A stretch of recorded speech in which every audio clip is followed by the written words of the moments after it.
Bienvenue dans le Non-Stop Info, voici les titres de l'actualité. Coopération renforcée entre le Congo et la Russie. Le président congolais Denis Sassou Nguesso a conclu 8 accords de coopération avec la Russie. C'était lors d'une visite officielle à Moscou du 22 au 25 mai. Le 29 mai marquait les 40 ans du protocole de libre circulation de la CEDEAO. Son objectif, la libre circulation des personnes et biens au sein de l'espace sous-régional. Pourtant, le protocole reste confronté à des obstacles aux frontières. Et puis au Bénin, la grande chancellerie du pays récompense plusieurs cadres pour leur travail. C'est le cas du journaliste sportif Félix Soundé Pépéripé, élevé au grade de chevalier dans l'ordre national du Bénin. 8 accords de coopération ont été signés entre le Congo et la Russie lors d'une rencontre entre le président congolais Denis Sassou Nguesso et son homologue Vladimir Poutine à Moscou du 22 au 25 mai. Ces accords concernent notamment les secteurs du nucléaire, l'agriculture, la défense et le pétrole, avec la construction prochaine d'un oléoduc entre Pointe-Noire et Brazzaville. Reportage de notre correspondant Deva Ponzo. Le président de la République du Congo a ramené 8 accords de sa visite effectuée en Russie du 22 au 25 mai 2019. Parmi ces accords, un mémorandum d'accord signé entre la Société nationale des pétroles du Congo et la société Pipe Metallurgical Company le 23 mai, qui devrait aboutir à la construction d'un oléoduc entre Pointe-Noire, capitale économique, et Brazzaville. Le Congo a toujours entretenu d'excellentes relations avec notamment la Russie. La plupart des cadres congolais ont été formés dans ces pays qu'on appelle ex-pays de l'Est, les cadres militaires notamment, et même les cadres de la haute administration politique et administrative de notre pays. Les accords ont aussi porté sur le partenariat militaire. En effet, la Russie enverra des spécialistes militaires qui seront chargés d'assurer la maintenance des matériels de guerre de fabrication russe et soviétique. Cette visite a aussi occasionné la signature d'un accord dans le nucléaire civil avec entre autres l'utilisation des radioisotopes dans l'industrie, l'agriculture et la médecine. Mais selon certains observateurs, le réchauffement des relations avec la Russie pourrait susciter des mécontentements. Le fait que la Russie soit là peut certainement amener les autres partenaires, la Chine, la France et l'Union européenne, à bien négocier certains accords, pourquoi pas militaires ou économiques avec le Congo, tout en sachant qu'ils ne sont plus ici en terrain conquis. Le chef de l'État congolais a eu l'honneur de prononcer un discours devant la Douma. Il a été élevé au titre de docteur honoris causa de l'Institut d'État russe des relations internationales, en reconnaissance de son action diplomatique. Notons que les échanges commerciaux entre les deux pays avaient augmenté de 60%, mais qu'il y avait toujours un grand potentiel de croissance dans les secteurs de l'énergie, de l'industrie, de transformation et de l'agriculture. Le 29 mai, la CEDEAO célébrait les 40 ans du protocole de libre circulation dans une démarche d'intégration sous-régionale, un processus toujours confronté à de sérieuses entraves du fait notamment des pratiques déviantes de certains agents de contrôle aux frontières. Reportage de notre correspondant Mokhtar Bari.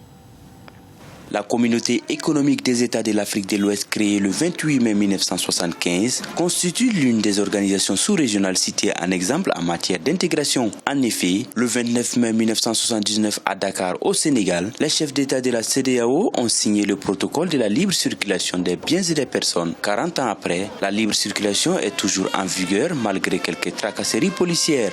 Il y a des acquis notoires.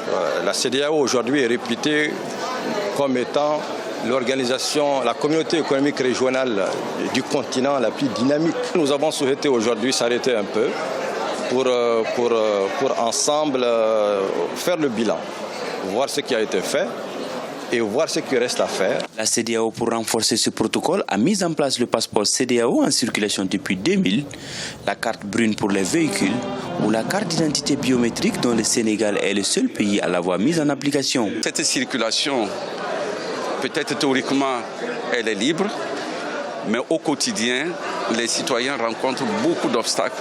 Lorsqu'on regarde sur le plan juridique, sur le plan légal, presque tous les instruments sont en place. Mais il faut maintenant une application, un respect des textes qui pose encore deux problèmes. Pour lutter contre les tracasseries routières, la CEDEAO a mis en place une task force chargée de veiller sur l'application du protocole qui permet à une population estimée à 356 millions de circuler librement. Le président tanzanien John Magufuli voudrait renouveler les accords de coopération avec la Namibie. Lors d'une visite dans le pays du 27 au 28 mai, le président de la Tanzanie a demandé à la commission mixte entre les deux pays de prendre des mesures pour examiner les accords existants. Corinne Kamsefem.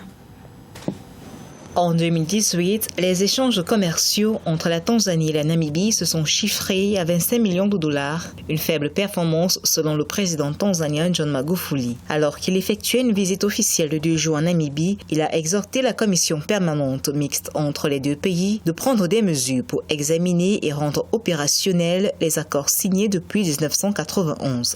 Le commerce est le domaine sur lequel nous devons nous concentrer car il est très bas, comparé au niveau de nos relations bilatérales et aux immenses opportunités. Il nous faut donc redoubler d'efforts pour accroître le niveau des échanges commerciaux entre nos pays, notamment en supprimant tous les obstacles au commerce et à l'investissement. En 1991, la Namibie, qui avait acquis son indépendance 1 an plus tôt, a signé un accord de coopération en éducation avec la Tanzanie, couronné par la création d'une commission permanente mixte. Toutefois, ce cadre de coopération n'a jamais été étoffé. Aussi, les deux parties suggèrent désormais d'autres pistes comme la jeunesse et les sports, le tourisme, l'agriculture, l'élevage et la pêche pour une coopération dynamique qui profite aux populations des deux pays. L'une des choses qu'il faut faire, c'est de permettre aux deux pays de pouvoir se découvrir mutuellement. Il faut organiser des foires conjointes et effectivement pour que les opérateurs économiques des deux parties se connaissent et qu'ils apprennent à pouvoir travailler ensemble. Que ce soit le président lui-même qui prenne l'initiative est une très bonne chose, mais les choses ne vont pas changer du jour au lendemain. Il faut beaucoup de travail, il faut beaucoup d'ateliers, il faut beaucoup d'échanges. S'appuyant sur l'exemple de l'Afrique du Sud et du Rwanda, le président Magufuli a également proposé à la Namibie d'intégrer dans son système éducatif l'enseignement du Swahili. La 10e langue la plus parlée au monde constitue un puissant facteur d'intégration, notamment entre les communautés d'Afrique australe et d'Afrique de l'Est. Au Bénin, près de 80 cadres ont reçu une distinction dans l'ordre national du pays, un moyen pour la grande chancellerie de récompenser le fruit de leur travail pour la nation. Parmi eux figure Félix Saoundé Pépéripé, journaliste sportif, élevé au grade de chevalier dans l'ordre national du Bénin. Reportage de notre correspondant, Lef Sionou. Le sport béninois honoré. En effet, Félix Saoundé Pépéripé, journaliste sportif, a été élevé au grade de chevalier de l'Ordre national du Bénin. Il demeure l'une des icônes de la presse sportive dans le pays. En témoignent ses différentes fonctions de chef de service sport à Radio Tokpa, de correspondant de Radio France Internationale et de directeur à la communication de la Fédération béninoise de football. Cet honneur constitue la reconnaissance du service que le journaliste sportif a rendu à la nation béninoise. Je dédie cette médaille à tous les confrères, à tous les journalistes sportifs, à tous les cadres, ensuite à la famille, parce que sans la famille, bon, vous savez qu'on ne peut rien faire. On laisse nos épouses, nos enfants, on est en l'air, on va couvrir les événements.